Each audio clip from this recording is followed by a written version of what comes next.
बे रायमना हाग्रायाव दांथाबदों बेफोरबायदि हाबाफारिखौ जों निन्दा खालामो मुंख्लंफोरनि गोथै हाखराव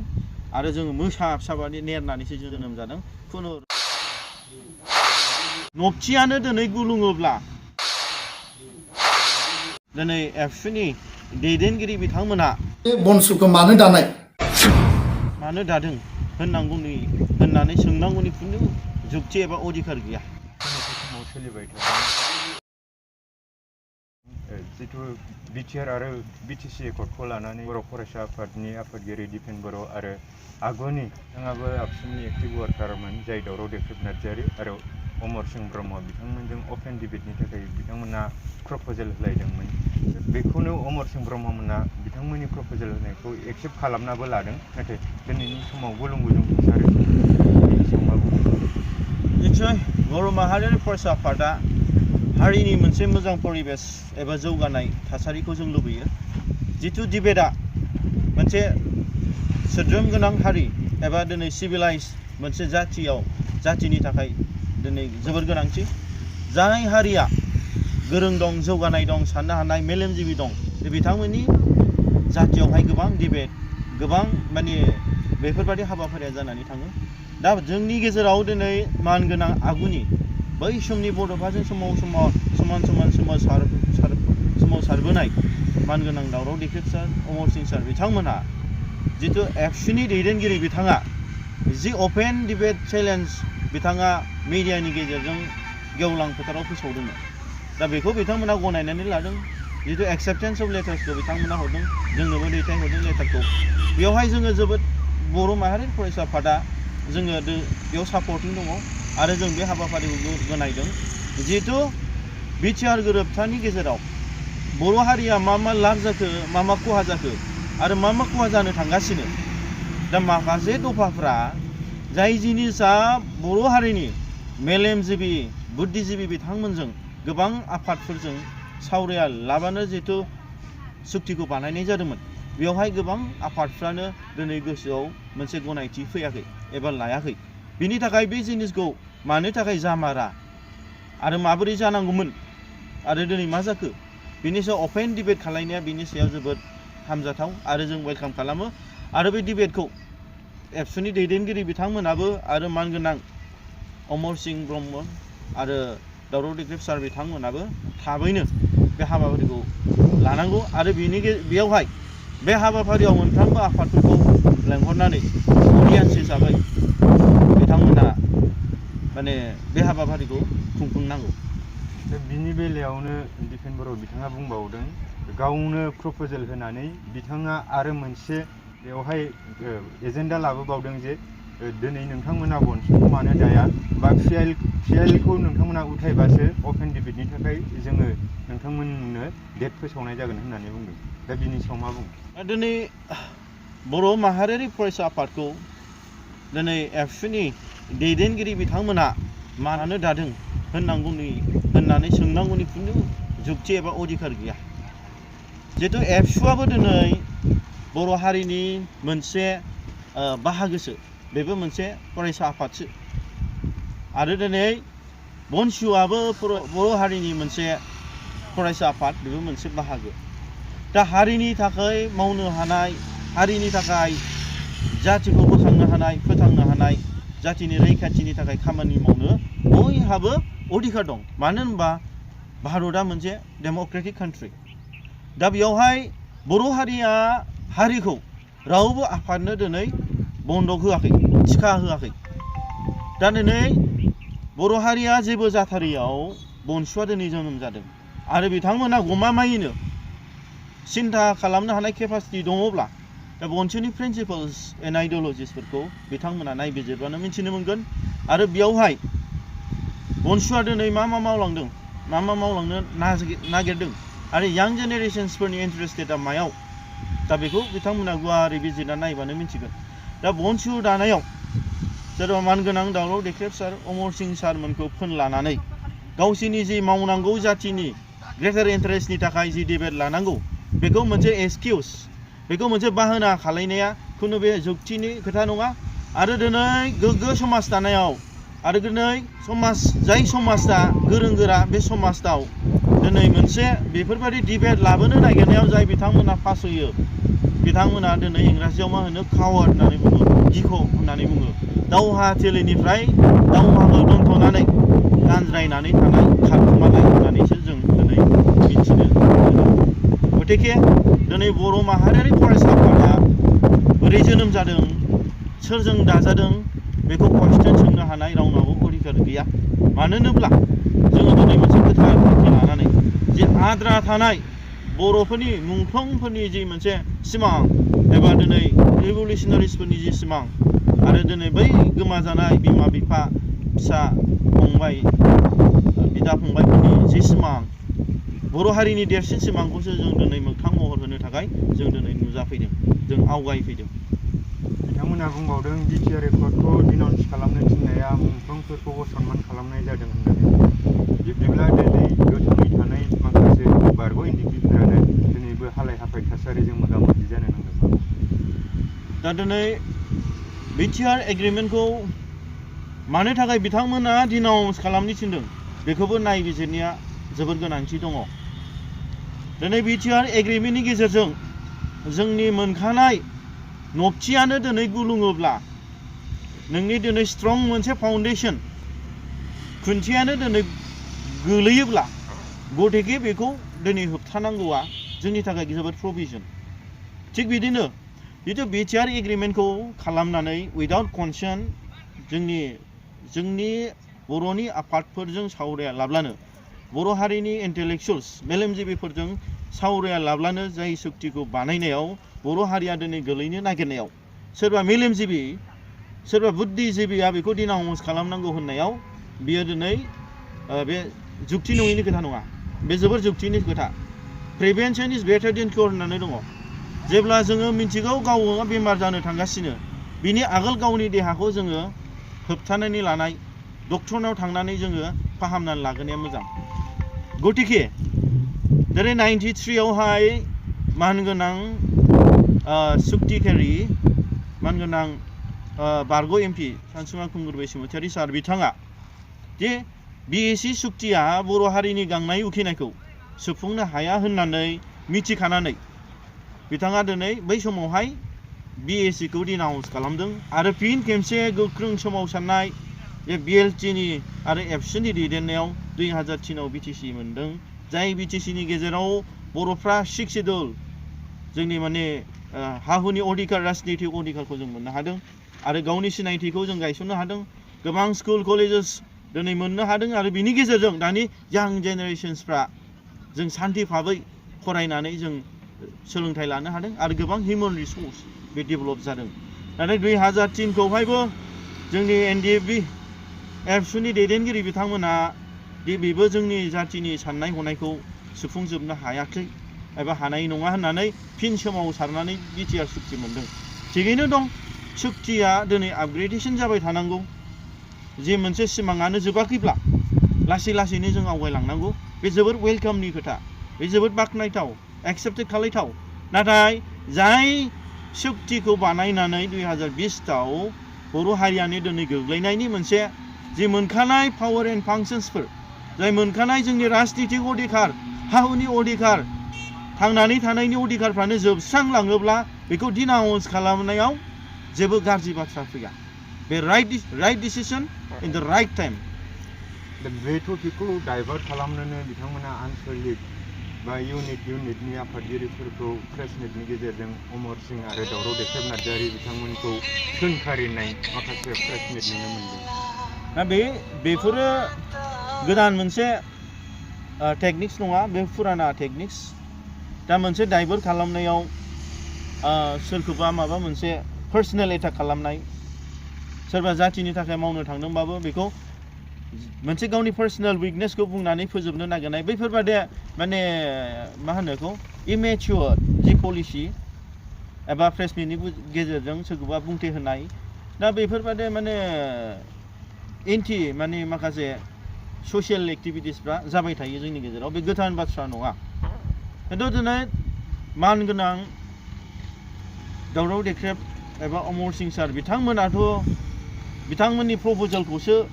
बिथांमोना एक्सेप्ट खालायदों बेयावथ' बिथांमोना जानो होननानै डिमान्ड खालामाखै अफारखौ होदों बिथांमोनासो अफारखौ होनानै लिंहरनानै उल्था माने सोरखौबा लिंहरजाग्राखौ असनमान खालामनाया बे बेसेबां जुक्ति नोङो सोरबा सासे लोगोखौ आलासि जानो लिंहरनानै फैनानै असनमान खालामोब्ला बे बेसेबां समाजाव माने एजुकेटेड माने गोग्गो समाजनि दिनै गनायजाथाव मोनसे खामानि नोंथांमोना बेखौ साननानै नाय गथिखे जोङो बेखौनो लुबैदों जिहेथु डिबेटआ दिनै जोंनि गोरों एबा जाखांफुनाय एबा गोग्गो मोनसे समाजाव जानांगौ डिबेट जायोब्लासो समाजनि बेले जे जेंना जेंसिफ्रा रायजोफोरनि गेजेराव क्लियार जायो मानो होनोब्ला दिनै जोंनि रायजोफ्रा साधारन रायजोफ्रा दिनै बुजिया लिडार्सफ्रा मा बुंदों लिडार्स मा खालामदों सोरबा सासे समाजनि मेलेमजिबि सिनियर मानसिफ्रा दिनै बुङोब्लासो बेफोर जिनिसा दिनै क्लियार जायो गथिखे डिबेटआ जानांगौ आरो बेफोरबायदि जायोब्लासो गोग्गो मोनसे समाजा फैयो आरो बे डिबेटआ मालाबानो जानानै थांनांगौमोन दिनै टु मास लेटसो जाहैबाय बै समाव जानायमोनब्ला खिजानि जोंनो माखासे जेरै लाइक 16टा डिपार्टमेन्टफोर लांजानायफोर दिनै जोंनि रेभिनिउसफोरखौ स्टेट गभर्नमेन्टआ लांफिनदों आरो बेनि गेजेरजों जोंहा माखासे जेरै साख्रि होनायनि जि मोनसे बर्ड दंमोन सेन्ट्रेल सिलेक्शन बर्ड बेफोरखौबो दिनै जोंनो माने डिफां खालामनानै दोननाय नङामोन गथिखे माने जोंनि माखासे हालोदा बे गाज्रि अबस्था गोलैनाय अबस्थासिम फैनाय नङामोन जानो हागौ बनसु जानानै नोंथांमोना आलादा उदां बड'लेण्डनि थाखाय मा एजेन्डाफोर लादों दा आलादा रायजो सोरजिनाया दिनै बियो मोनसे शर्ट टार्म पलिसि नङा गथिखे बर' माहारिनि फरायसा आफादा दिनै जोनोम जानाया गोबाव सम जायाखै जों दाबो गोरलै स्टेजावनो दङ आरो बनसुनि जाय बिथांमोना दिनै जाथिनि थाखाय खामानि मावनो ओंखारबोदों बिथांमोना दिनै गोबां माने समाजाव माबोरै दैदेननांगौ आफादखौ बोरै दैदेननांगौ बिथांमोना सोलोंगासिनो दं नाथाय आङो जोबोद गोजोननाय मोनदों जितु जोंनि दानि यां जेनेरेशन्स बिथांमोना जाय मानसिफ्रा वेल एजुकेटेड जाबाय गोग्गो सोलोंथाइ मोनबाय बिथांमोना जोबोद जाथिनि थाखाय मावनो माने मोनसे एनार्जेटिक बोलो एबा गोसो दङ आरो बिथांमोना दिनैसिमबो खस्थ' मस्थ'बाबो गावनि माने एक्सपेन्सेसफोरखौ बाहायनानैब्लाबो दिनै बिसिम दिनै सफैदों जाथिनि मावनायनि जाथिनिफ्राय जि सिन्था खालामनायनिफ्राय गोजान जायाखै गथिखे जों आसा खालामदों बर' माहारियारि फरायसा आफादा जोङो जोंनि थांखिखौ होसोनायाव जों आवगायलांबाय थागोन आरो गथिखे जोंना बनसुनि दैदेनगिरि बिथांमोना सोरबा इउनिभार्सिटियाव फरायो सोरबा PhD बानायदों सोरबा LLB बानायदों सोरबा माने टिचिं लाइनावहाय एंगेजमेन्टआव दङ दा बिथांमोना गथिखे बेखौ दोननानैब्लाबो दिनै बिसिम स्टेजजों आवगायबोदों आरो थोजासे टाइम होदों आरो फैबाय थानाय समाव बनसुनि हाबाफारि बादियै जोंनि सोमावसारनाय जोंनि आसामावनो जा एबा दिल्लीयावनो जा बे हाबाफारिखौ जों लालांबाय थागोन आरो नैबे जानुवारिनिफ्राय जों गोबां मिशनफोर लादों दा बे मिशनफोरनि गेजेरजों जोंनि जाफुंनाय जोंनि साननाय जोंनि प्रिन्सिपल्स एन्ड आइडिय'लजिखौ गथिखे निस्सय जोङो मावलांगोन आरो बेनि गेजेराव जों अलरेडि वेल प्रि प्लान जों पलिसि जोंनि आहेद जोंनि प्रग्राम शेड्युलखौ जों बानायबाय थादों दा जोंहा दिनै 2024 फेब्रुवारिनि गेजेराव जिथु लास्ट बाजेट सेसन जागोन पार्लियामेन्ट सेसन जागोन बेखौ जोङो थांनायनि जि पलिसि बेखौ जों सिन्था खालामदों जिथु जोंनि इन्डियानि जाय दानि रुलिं गभर्नमेन्ट BJP गभर्नमेन्ट बिथांमोनहा बे स्मलार स्टेट क्रिएसन खालामनायनि थाखाय जि मोनसे एजेन्डा लादों बे एजेन्डाया बिथांमोना कमिटमेन्ट होयोब्ला माने रिअर्गानाइजेसन अफ स्टेट बेखौ बिथांमोना लानांगोन आरो जोंनि आसामाव अलरेडि कार्बि आरो डिमासाफोरनो बिथांमोना मोनसे कार्बि डिमा ओनसोल मोनसे अट'नमास स्टेटनि जि मोनसे पलिसि रिअर्गानाइजेसन अफ आसाम स्टेटखौ अलरेडि पार्लियामेन्टआव जोंना भारतनि प्रेसिडेन्ट बिथाङा अलरेडि दैथायहरबाय दा बिनि सायावहाय बिथांमोना खामानि मावगासिनो गथिखे बेखौ लोब्बा लानानै बे कार्बि डिमासाफोरनि डिमान्डजों समान एबा बिसोरनि आगोलनिफ्रायनो बर'फ्रा जों सोमावसारदोंमोन जिथु दासिमबो गुबै थांखियाव सौहैयाखै दा बेफोरबादि मेसेजखौ जोङो दिनै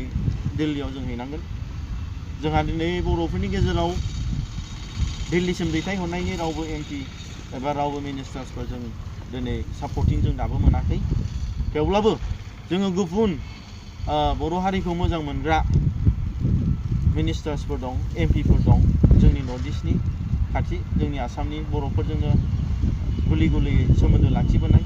आरो दिनै दिल्लीयाव माखासे बर' हारिखौ मोजां मिथिबोनाय, नाख्रेबजानाय, नेवसिजानायखौ गोसोआव माने दुखु मोनग्रा बैफोरबादि मोजां एमपिफ्रा जोंखौ सापर्टिं होबाय थादों। दा गतिके जोङो बिथांमोननि सायाव फोथायनाय दं आरो जों जिखि सोलो खालाया मानो, जिखि पलिसि लाया मानो, जोंखौ रावबो इसुआ जोंखौ होबथानो हाया। सोरबा स्टेट गभर्नमेन्टआनो जाथों, बिटिसि गभर्नमेन्टआनो जाथों, सोरबा असमियाफोरनि जिथु माने सोमोन्दो थानाय बिथांमोननि एजेन्ट आफादफोरानो जाथों, खुनु रावबो जोंखौ होबथानो हाया। बनसुआ जोनोम जानायनिफ्रायनो मुंख्लंफोरनि बोर लानानैसो जों जोनोम जादों, मुंख्लंफोरनि गोथै हाखराव, आरो जोङो मोसा फिसाबादि नेरनानैसो जोनोम जादों। खुनु रावबो जों होबथानो हाया। जोंनि टारगेटआ क्लियार आरो बे थांखिखौ जोङो जेने थेने जोंनि निउ जेनेरेशन्सफ्रा जाहोथारगोन। दा बे समाव नोंथांमोनाबो बनसु जोनोम मोननायनिफ्रायनो समाजनि माखासे जेंना थासारिफोरनि सायाव नोंथांमोनाबो गसंथाबोदों। रिसेन्टलि रायमना हाजोआव बन लायनो थांनाय सासे बोराय बैसोनि आथिंखौ बे रायमना पार्कआव जे हाग्रा बिफाननि मानसिफोरा आथिं दानफायना हरदों, बेयाव मा रल लादों? दा बे इस्युखौ जोङो खबर मोन्दों आरो खोनानानै जों जोबोद दुखु मोन्दों आरो जोंनि बर' माहारियारि फरायसा आफाद, जोंनि गसाइगाव ओनसोलनि दैदेनगिरि बिथांमोना बेनि सायाव बिथांमोना नायबिजिरदों। दा गतिके बेफोरबादि जेंनाया सोरबा बन लायनायखौ बुथारनाय, सोरबा बन लायनायखौ गावथारनाय, सोरबा सिखारिनि नामाव, हान्टार्सनि नामाव बुथारजानाय, दा सोरबा बेफोरबादि अनेक जाथाया नैबे 2020नि उननिफ्राय जाबोबाय थादों जों नुनायाव। गतिके जों आसा खालामदोंमोन सान्थि सुक्ति जाबाय मथे, जिहेथु जोंहा रावबो बेफोरबादि हाग्रायाव थानाय बिग्रायारि आफादफोरबो गैलिया। जाय समावहाय NDFBआ हाग्रायाव थादोंमोन, आसाम पुलिस, आसाम सरकार, आर्मिफ्रा नों आं सिभिलियान्सफोरखौनो, स्टुडेन्टसफोरखौनो लाङै साजायनानै फ्लेग एनकाउन्टार खालामदोंमोन। नाथाय 2020नि उनाव बिटिआर सुक्तिनि उनाव खुनु आफादफोर बेफोरबायदि गैलिया आरो बेफोरबायदि गैयैयाव दिनै जोंनि मानसिखौ दाय साजायनानैबो बुथारनो हालिया। नाथाय मा खालामदों दिनै जोंनि BTCनि फरेस्ट डिपार्टमेन्टआव खनले बेफोरबायदि सोरबा दंफां बोनायनि मुङाव बन लायग्राखौ बिथांमोना हमै गावदों, बुथारदों आरो नै दाख्लै नोंथां जि बुंदों रिसेन्टलि बे रायमना हाग्रायाव दांथारदों। बेफोरबायदि हाबाफारिखौ जों निन्दा खालामो। बनसुआ जोङो बेखौ टटेलि माने बिनि सायाव जों एगेन्स्टै गसंदों आरो जोंनि सेंग्राफ्रा लिगेल प्रसेसखौ लागासिनो। गतिके जोङो दिनै बेखौनो बुंनो सानदों, बे फरेस्ट डिपार्टमेन्टआ एबा फरेस्टनि NGO बिथांमोना सोरनि अर्डार लानानै दिनै मानसि गावनायनि थिखाखौ लादों, अधिकारखौ लादों। जोंनो बेखौ BTC गभर्नमेन्टनि फरेस्ट डिपार्टमेन्टनि EM रन्जित बसुमतारी बिथाङा जोंनो जबाबखौ होनांगौ। मानो होनबा बे खेबसे नङा, खेबनै नङा, साधारन रायजो राजानि सुबुंफोरनि जिउखौ हाग्रा ओनसोलाव फोजोबस्रांनाया बे खुनु गनायथाव मोनसे हाबाफारि नङा। दिनै बर'फ्रा गोबाव बोसोरनि आगोलनो हाग्राजों सोमोन्दो थानानै, हाग्रायाव थांनानै बन लायनानै, हाग्रायाव मैगं थाइगं लायनानै, हाग्रायावहायनो जिब जुनारजों सोमोन्दो थाबोनानै रायजो खुंबोदों। जों ट्राइबेल जाथिया हाग्राजों सोमोन्दो थानाय आरो 2006आव जोंनि ट्राइबेलफोरनो राइट टु फरेस्ट डिवेलप्मेन्ट एक्ट, नैबे राइट्सखौबो भारतनि सरकारा जोंनो होखादों। दा बेफोरबायदि थासारियावबो दे जोंनि मानसिखौ, गावनि मानसिफ्रानो बेफोरबायदि हमै सोरखौबा दाननाय, सोरखौबा बुनाय, सोरखौबा बुथारनाय, बेफोरो दिनै बिराद मोनसे गाज्रि मोनसे सिगनेल बर' हारिनि थाखाय। दा गतिके जोङो बेफोरबायदिखौ बन्द जानांगौ आरो बिनि सायाव BTCनि फरेस्ट डिपार्टमेन्टनि EM रन्जित बसुमतारी बिथाङा दिनै जोंनो जबाब होनांगौ बर' रायजो राजानो। मानो थाखाय खनले बेफोरबादि साधारन बर' रायजो राजाखौ हमै सोरबा दंफांनि नामाव, सोरबा मै अमा सिखार खालायनायनि मुङाव, सोरबा बाला अन्थाइनि मुङाव बेफोरबायदि हमै बुनाय, सोरखौबा बुथारनाय, सोरखौबा दानख्लाबनाय खामानिया जाबाय थादों। बेखौ बिथाङा क्लियार होनांगौ जोंनि थाखाय, जोंनो बर' हारिनो।